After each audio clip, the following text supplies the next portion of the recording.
Franklin Pierce, the 14th President of the United States, served from 1853 to 1857. He was born on November 23, 1804, in Hillsborough, New Hampshire, into the family of military officer and politician Benjamin Pierce. His father was a hero of the American Revolution and a two-time governor of the state, which influenced Franklin's political future. After graduating from Bowdoin College, Pierce studied law and quickly built a successful political career. At just 27, he became the youngest member of the U.S. House of Representatives from New Hampshire, and at 32, he secured a seat in the U.S. Senate. Despite his popularity, he unexpectedly left Congress in 1842 to focus on his law practice and family. In the early 1850s, Pierce's political career revived. Though not a national figure, the Democratic Party nominated him for president in the 1852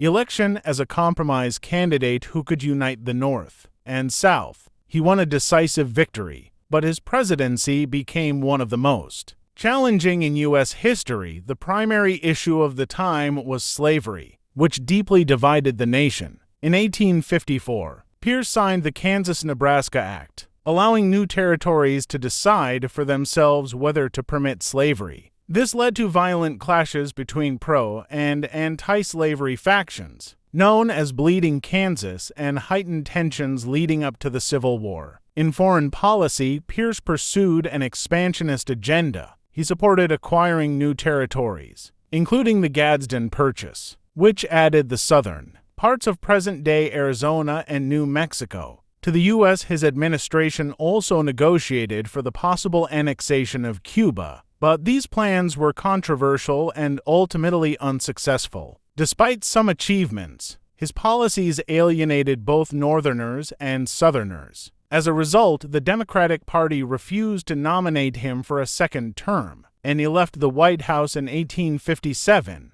After his presidency, Pierce gradually withdrew from politics. During the Civil War, he criticized Abraham Lincoln's policies, which further damaged his reputation. He spent his later years in isolation, struggling with personal losses and health issues. Franklin Pierce died on October 8, 1869. His legacy remains controversial. Some view him as a leader who sought to preserve national unity, while others see him as a president whose decisions accelerated the path to civil war.